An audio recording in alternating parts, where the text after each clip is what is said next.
Salam sejahtera untuk kita semua. Hari ini Selasa 15 Februari 2022.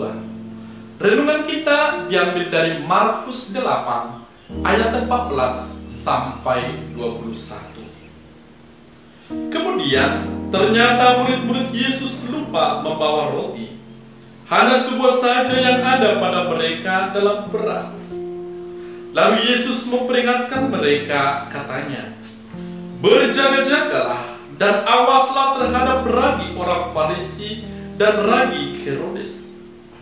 Maka mereka berpikir-pikir, dan seorang berkata kepada yang lain, "Ini dikatakannya karena kita tidak mempunyai roti." Dan ketika Yesus mengetahui apa yang mereka perbincangkan, Ia berkata, "Mengapa kamu memperbincangkan soal tidak ada roti? Belum juga kamu faham dan mengerti? Telah digilkah hatimu?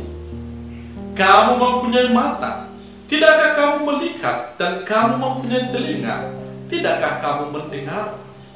Tidakkah kamu ingat lagi pada waktu aku memecah-mecahkan 5 roti untuk 5.000 orang itu? Berapa bakul penuh potongan-potongan roti kamu kumpulkan?" Jawab mereka, 12 bakul.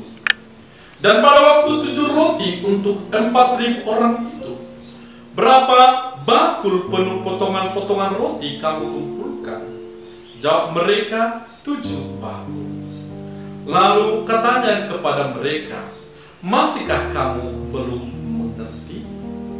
Demikianlah sabda Tuhan. Saudara-saudari yang terkasih, pada bagian ini penginjil menampilkan satu bagian dari reaksi para murid menanggapi perkataan Yesus. Mereka kurang mampu menangkap maksud Yesus yang sebenarnya.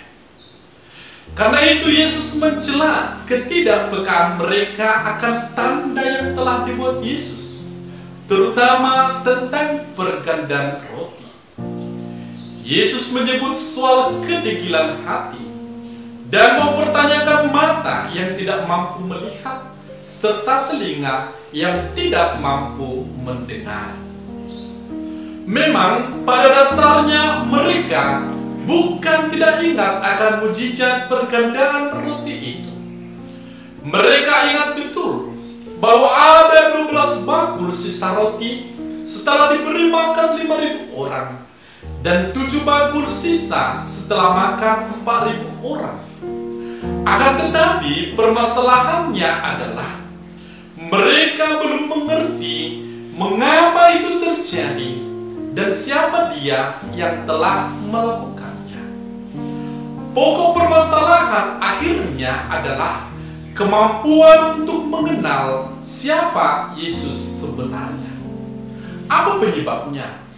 Yesus menyebut tentang kedegilan hati, mata yang tidak mampu melihat, serta telinga yang tidak mampu mendengar.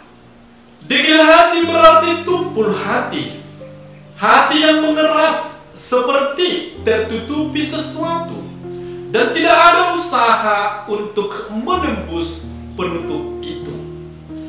Dengan menggunakan kiasan mata yang tidak mampu melihat, serta telinga yang tidak mampu mendengar, bisa juga diartikan dengan tidak memiliki kepekaan atau tidak menggunakan karunia yang ada pada diri mereka untuk hal yang baik.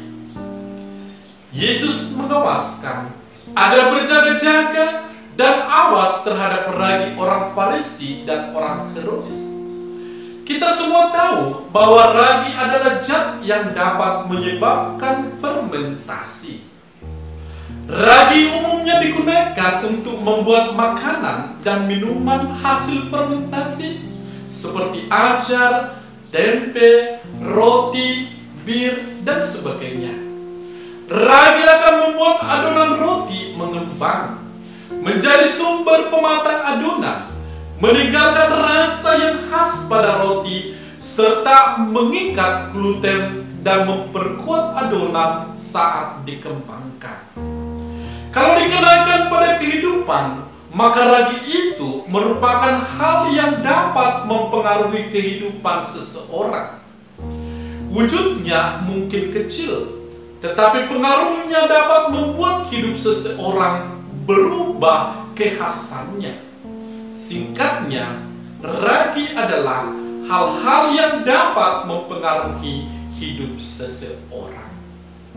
Dengan menewaskan pada ragi orang-orang Farisi dan ragi orang Herodian, berarti Yesus melihat bahwa pengaruh mereka itu berefek negatif bagi pengikut Yesus. Orang Farisi dikenal dengan kelompok yang sangat memperhatikan pelaksanaan hukum Taurat secara mendetail. Mereka bisa menjadi formalistis semata tanpa menangkap arti dan tujuan utama dari sebuah hukum atau aturan.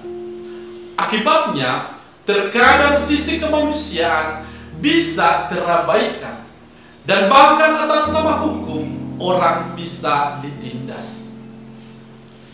Di sisi lain, mereka terkadang menjadikan diri mereka sebagai hukum itu sendiri, menuntut orang lain melaksanakan, tetapi mereka sendiri belum tentu melakukannya.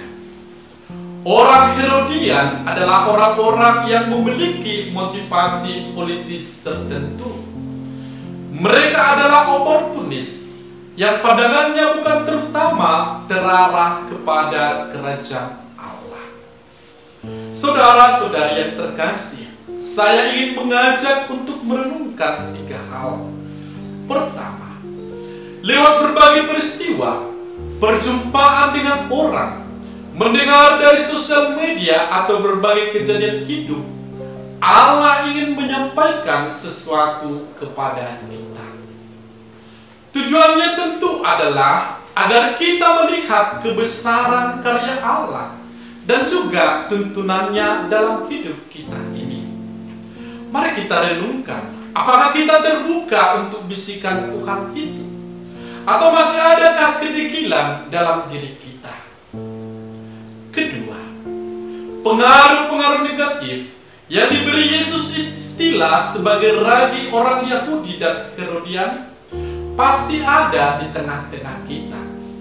Maka kita perlu untuk tetap memiliki kepekaan, mengenal berbagai hal di sekitar kita, apakah berpengaruh negatif atau positif.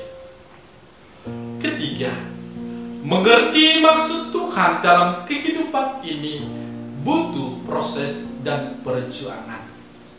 Oleh karena itu kita perlu konsistensi iman agar akhirnya kita dapat mendapat pemahaman yang benar.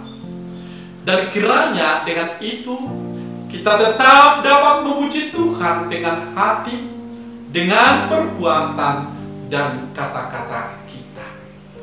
Tuhan memberkati. Amin.